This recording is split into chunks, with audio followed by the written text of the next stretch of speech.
We'd like to welcome you to Pikeville Independent Schools Principals Forum for, I guess, our final show before Christmas.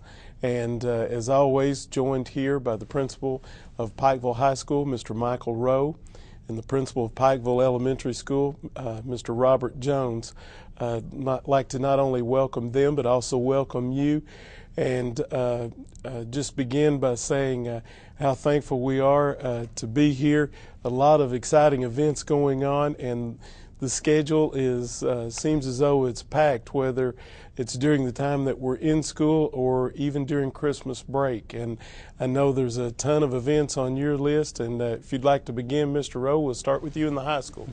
I've got a few things, actually. I may have some more than the elementary has for once. We'll see.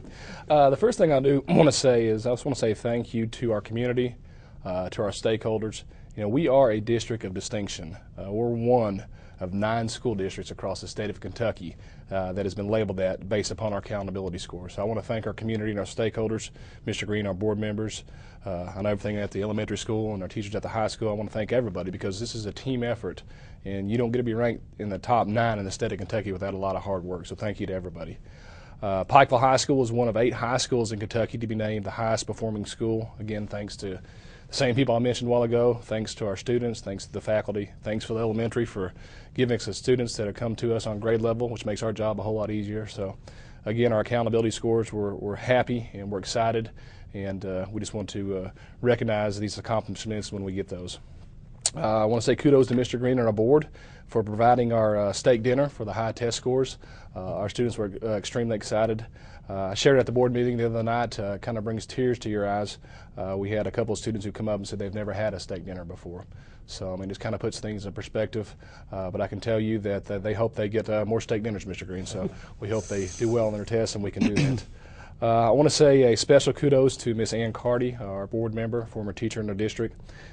She is coming to our schools and she is sharing the history of Pikeville Independent Schools. She's got a DVD. I and Mr. Green both had a chance to sit in on that. It's truly amazing, the history of Pikeville, where it started, and it explains why we are what we are. So I want to give her a special thanks for her hard work and sharing that with us and our kids. We have Dr. Andrews, Dr. Wayne Andrews from Morehead State University. He's going to be visiting Pikeville High School on Thursday, December the 13th at 9:30. He'll be meeting with all juniors and seniors. This is a great honor. We have Dr. Andrews from Morehead State, Dr. Ramsey from the University of Louisville, and Governor Patton from UPike, all coming and visiting our kids. And what they keep telling us is they want the best and the brightest students at their schools. And it says a lot that they're coming to us and visiting us to find those students. So we're honored for that, and we hope to have a great time, and hopefully we can get some more scholarships for our students. I just want everybody to know, I sent this out by Twitter, and it's coming out on our stakeholder email. There is a mandatory meeting for the presidents and treasurers of all booster clubs. This is going to be on Monday, December the 17th at 5:30. This is going to be in the senior lounge. We're going to be discussing the IRS guidelines. We know it's toward the end of the tax season, and we want to make sure all of our booster clubs are following the guidelines and don't want to see anybody get in trouble. So make sure our presidents and our treasurers are present for that. Just another reminder for our stakeholders, all of our practices are closed to the public. Only those participating and the coaches on the coaching staff are allowed to be at those practices. Kudos to Abigail Stanley and Jared Alton for earning high school all-state chorus honors. And it's quite an accomplishment, and we're excited for both of those. Kudos to Coach Webb and our dance team for bringing home 3 trophies at the Hallowfest at the MAC. It's a dance competition. One of the trophies was grand champions, so we're very excited for their hard work, and we are glad to display those trophies in our building. Kudos to Coach Branham and our junior high cheerleaders for their first place finish at the UCA regional competition in Pikeville. And I know I was there, had a chance to see Mr. Jones there. We had a large contingent of our stakeholders there cheering on our cheerleaders, so we're very proud of all their hard work, and it shows that their hard work pays off. Kudos to Coach Stone and our varsity cheerleading squad. They were the overall grand champions in a competition in Lexington, and they have also qualified for the nationals too. Okay. Kudos to Savannah Newmaker and Emily Hughes. They were named to the 2012 Girls Junior High Basketball County All-Tournament team. Quite an accomplishment for those. They played very hard, and we want to make sure they get their exposure for that. Kudos to Rachel Potter for being named the MVP of the EQT Energy Classic this past week in Pittsburgh, Pennsylvania. She had, I know, 29 points at halftime of the first game. Had an outstanding performance, and we had a chance to present the trophy to her. They mailed it to us today. Quite an accomplishment for Rachel. Kudos to Ray Kasongo and Ethan Rowe for being named to the all-tournament team on the boys' side in the EQT Energy Classic in Pittsburgh, Pennsylvania. And I just want to say a special kudos to EQT for including us, allowing us to travel to Pittsburgh. They pay for $1,500 of our transportation, our hotel rooms, our food. We earned $1,000 for our placements in the tournaments while we're there. So we want to say thank you for EQT for giving our students a chance to travel and experience team bonding and actually get outside the state and to see some different things and had some quality competition. So thanks to EQT for that. Kudos to Molly Blackburn for signing to play softball at UPike. It's quite an accomplishment. Kudos to Blair Pack for being named the first team All-State Class A by the Kentucky Volleyball Coaches Association. Kudos to Michaela Bush for making the 2012 All-State game in soccer. She becomes the first PHS soccer player ever to be named All-State. And kudos to Dalton Stanley and Alex Rochella for qualifying and participating in the KHSAA State Cross Country Meet. That's kind of a tongue twister to say. And I want to say a special kudos to our Student Advisory Council. I had a chance to meet with those students yesterday. Took them to lunch at El Azul. It's always good to sit down with the students and get their perspective, what's going on at school, both academically, athletically, socially. They give us a lot of great ideas. We'll be sharing the minutes of that meeting at the next stakeholder email, and we take their thoughts and input very seriously, and we'll make adjustments based upon that. That's all I have, Mr. Green. Thank you.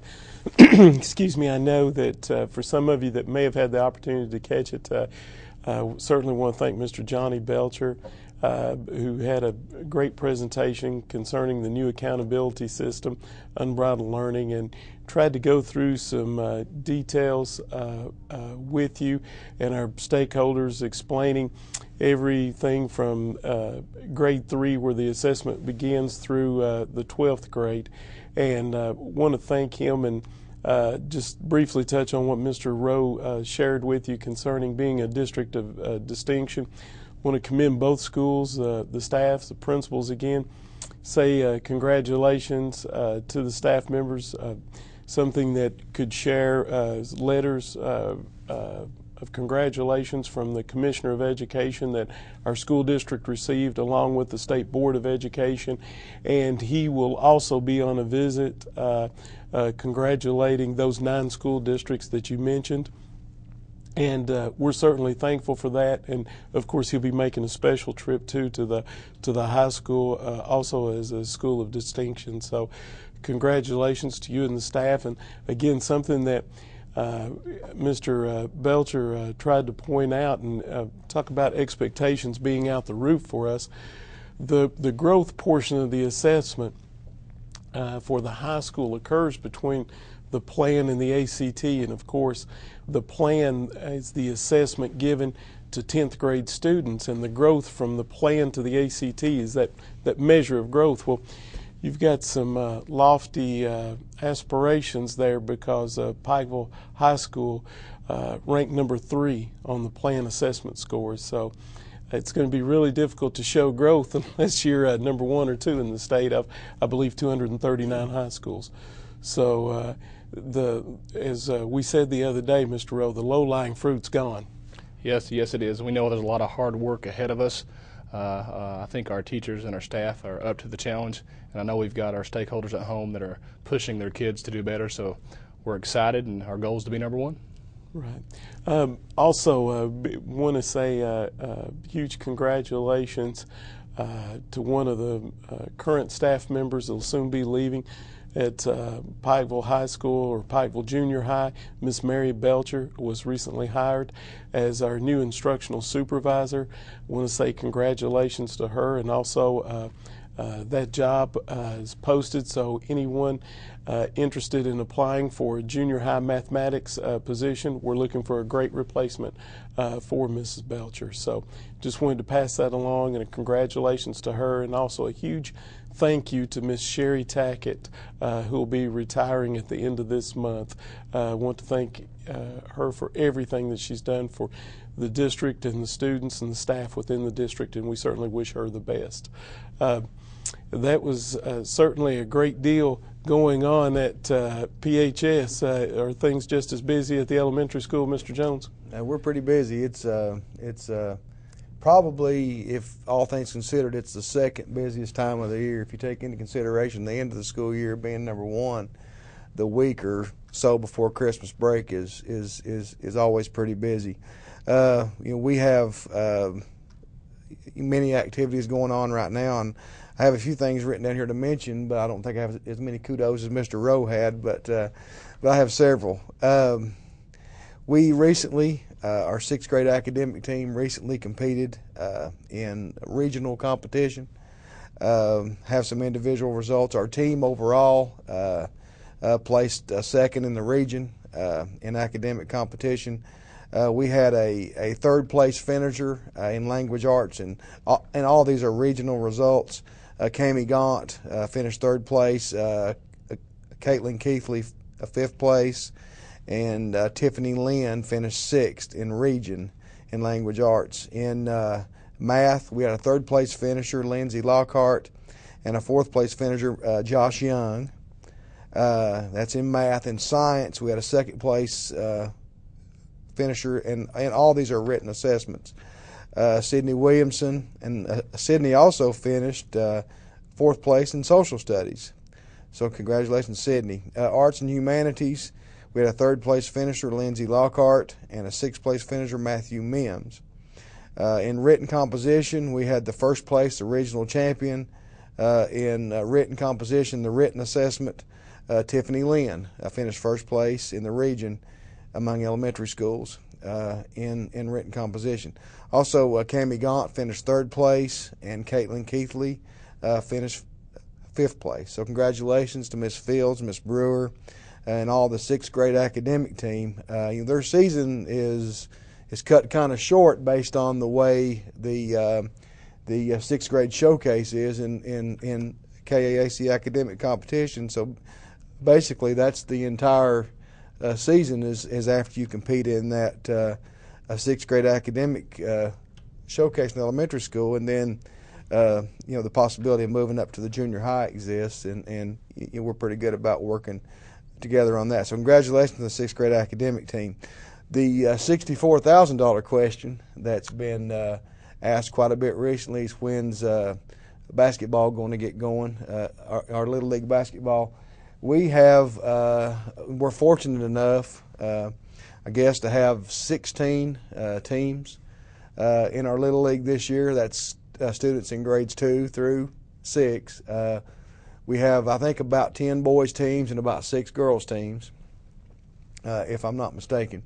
And their season's getting ready to get underway. As a matter of fact, this is a big announcement. We want to try to get this out as quickly as possible to all of our stakeholders as well. But the first practice for all Little League basketball teams, boys and girls, will be Saturday, the 15th. Your coach, players will contact you and let you know the time. We're also going to be getting out practice schedules a week or two at least ahead online on our website as soon as they are finalized. But again, practice for elementary Little League basketball, both boys and girls, all the practices will begin Saturday, December the 15th. Coaches will be contacting players. We, as Mr. Rowe is doing the same thing, we're in the process of from the time test scores were released across the state, schools had 90 days to update their school comprehensive improvement plan to address the goals that the state assigned us to answer based on our test scores. And as you review the scores, as I'm sure it was mentioned by Mr. Belcher the other day, you find those weaknesses, you find those gaps, the holes in your scores, and then you make adjustments as to how to address them. Well, one of the parts of the entire school improvement plan is asking for parental, or actually for all stakeholder input. And we placed a survey online on our school website. Mr. Rowe, I know, did the same thing. We placed a survey online for our parents, any stakeholder, and also for our staff, which our staff completed theirs, and then every student in our building completed a survey as well.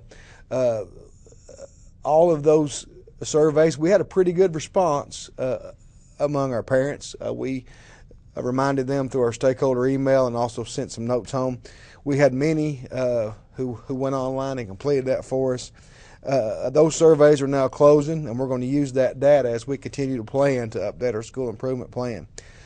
So again, thanks to all the stakeholders who participated in that survey. We will use that data to help our school improve. And again, that's, I think February 1st is the deadline for our school improvement plan. So we're working now, and I'm sure over Christmas break some, on getting those updated. Our two big activities that we have before Christmas, one of them will take place on December the 11th. It's our 3rd and 4th grade Winter Fest.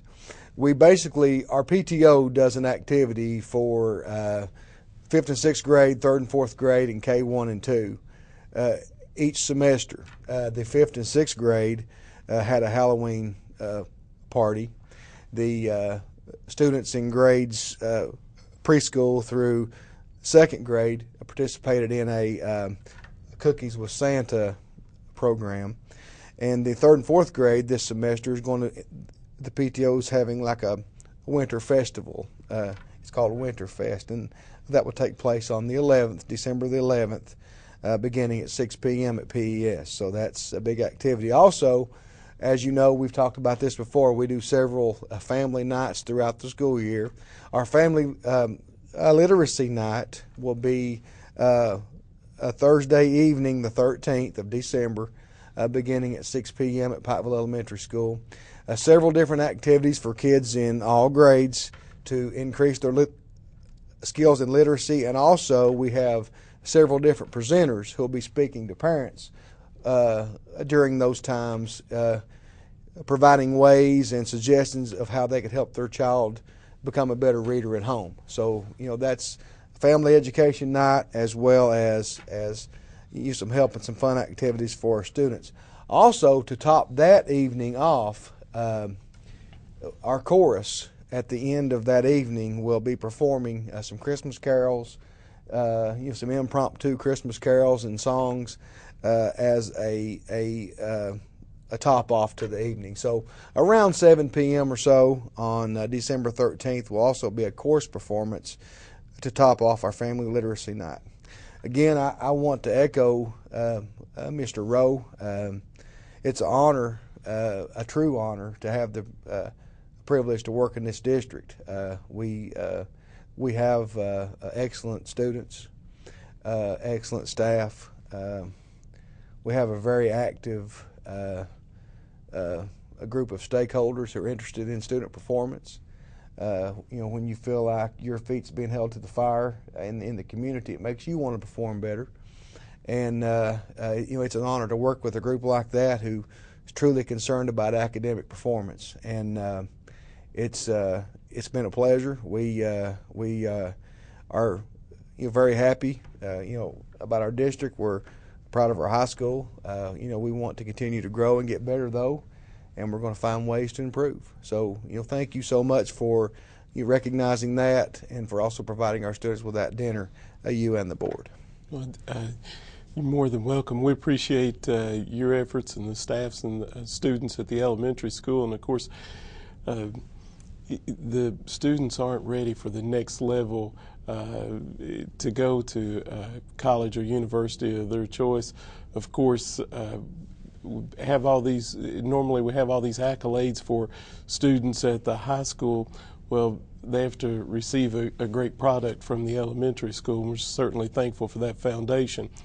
This past week, had the opportunity to attend the Kentucky Association of School Superintendents Conference, and spoke with Mr. David Couch, Associate Director or Commissioner for the Commonwealth of Kentucky. And his area, of course, is technology, and he's the gentleman in charge of that for the Kentucky Department of Education. And one of the things he asked to speak to me about individually was our STLP program. at the Expo Center a couple weeks ago, and also he shared with me that of all the regions in the state, that the most competitive and the students he was most impressed with was at the Pikeville Exposition Center. And he specifically wanted to compliment Pikeville Elementary School concerning their presentation. So if you would, please share more about that with us. Well, frankly, I had that to mention, but don't know any final results yet. I was going to kind of wait on that, but I do want you to know, and our stakeholders to know, that we have a very active SDLP program. Miss Robin Mullins, a fourth grade teacher and also a volunteer SDLP coach, and Mr. Neil Arnett, our technology person at our school, he does a great job of leading our SDLP. We have several students this year who competed in different aspects of SDLP. Their product this year that was presented in regional competition was they put together a video, basically a video diary for teachers to use and for students to use as to how ways to get fit, and it was called a Panther Size, and it was just some ideas as to how students can get fit, physical fitness, and it was a really well put together program. I think the future is bright for Miss Prater at the high school's television group. We have some very talented students there put that together. Presented their project last week at STLP competition. Received numerous. I received 3 or 4 emails from different people that I know across the state who judged those and was really complimentary of our group's behavior as well as their product. And I'm yet to hear final results. So we're looking forward to hearing that. But I do know we have a very professional staff who works with STLP, and also a group of students who are really concerned about technology and leadership and science. So you hope to have more about that in the future. But we did receive many compliments on their behavior, which is to be honest with you, is more important to me than their product, because I know their product's always going to be good. Right. So more to come on that. So now in the Little League for the basketball for the girls and boys, you're talking about roughly half the school is going to be playing basketball. It's when you yeah, that's true. When you take second grade through 6th grade and you figure you've got about 16 basketball teams put together, it's a big group, and I want to give a shout out. He says kudos. I'll have to give a shout out. We'll give a shout out to Mr. Rowe. He's worked with us. When you have a high school gymnasium like we have in our district, it's a nice place, and everybody wants a piece of that gymnasium, for practice times. And Mr. Rowe has graciously allowed us, and Mr. Garris as well, Mr. Thomas, everyone we work with. When we have as many kids as we have participating in our school athletics, it's hard to find the space to practice everyone. And we have basically 3 facilities. We have the Blue Goose, we have the high school gym, and the elementary gym. Well, when you take priorities and place priorities in line, of course, high school basketball will come first. But Mr. Rowe has graciously worked with us to allow us time for our Little League teams to practice in the high school as well. So we're going to be actually taking advantage once those practice schedules are placed online and sent home to parents. Parents will see. It was actually told to parents in a meeting last night. I was at the meeting, and it was told by our directors to parents. Like last year, you were used to practicing in one location on a certain night. That's going to change. There's going to be 3 different locations to practice. There's going to be different times. There's going to be more practice times available. So, but that's going to have to be scheduled, and it's going to have to be sent out and shared. So we want to make sure we share that with our parents and put it online. So we're going to be practicing all 3 locations. All of our Little League teams will get a chance to practice at the high school, which is a big thing for some of our little kids. Practice at the high school gym and the Blue Goose in the elementary. So yes, it's a large group of students, and we're looking forward to getting that going. Something that both principals touched on earlier. Of course, everyone knows that we've received the scores back from the state assessments. From the second that we received those scores and started scouring through the data, trying to figure out how can we improve, because everything hopefully that we're focused on doing is about continuous improvement for students. And just as both Mr. Rowe and Mr. Jones stated earlier, right now both schools are working on those improvement plans. Of course, people refer over and over to the definition of insanity, continuing to do the same thing and expecting a different result. Well, we're trying to make sure that those areas that we can improve on, that we're certainly focusing on those, using the data to shave off every possible way that we can get improvement for students there.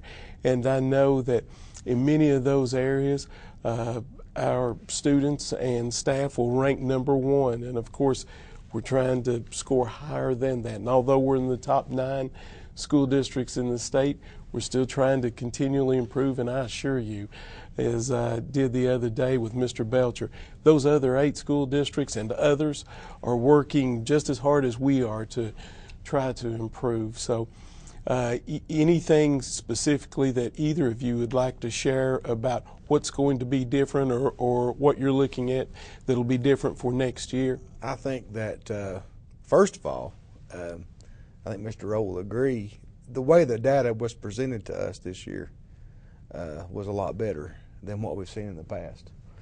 We had the opportunity to break it down individually a lot easier than before, and actually, to be honest with you, we've broken ours through the help of Mr. Belcher. He's been a big help. Ms. Tackett has been a big help, but we've actually broken our assessment, our K-Prep assessment down to 9 questions. We have 9 questions, and Mr. Green, I didn't bring those with me, I apologize, but we have 9 specific questions that we are going to answer as to how we're going to improve at Pikeville Elementary School. And providing those, the answers to those questions, we're going to work in teams and in groups and invite stakeholders to participate. But if we can answer those 9 questions and we can follow through with the activities that we say we're going to do to improve, it should lead us to improvement. And so, to answer your question, when you dig in and you study and you look, we have really dug so deep that we've broken it down into those 9 specific things, and that's basically our goal. And we will share those things with our board at an upcoming board meeting. Okay, Mr. Rowe.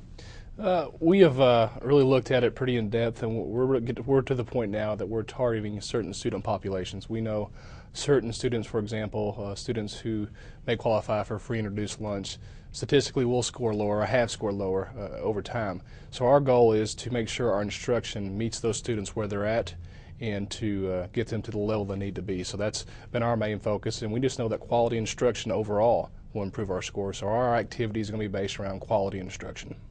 I'd like to thank both of these gentlemen, and I'd like to encourage our parents and guardians of students within Pikeville Independent Schools. You should have already received the state testing data. If you have not, please contact the guidance counselor's office at either of the schools. Again, Pikeville Elementary School for kindergarten through the 6th grade, actually preschool through 6th grade, and of course at the high school it's 7th grade through the 12th grade. They'd be more than happy to share that information with you and to meet with you, because so many times parents will ask, what can I do to help my son or daughter to improve? And we want to make sure that you're aware of every possible strategy that we can get out to you about improving your son or daughter, because when we do that, that helps them prepare for the next level. That it's as we always say, it's not just about being great test takers here within our district. We want to try to make sure that we help produce great future husbands and wives and great community leaders, and also moms and dads from the school district. And we want to keep this tradition going. And the bar is set extremely high. This community demands excellence in education, and we're blessed to be a part of that. And we hope that you're also blessed during this Christmas season, and we wish you a blessed Merry Christmas to each and every one of you.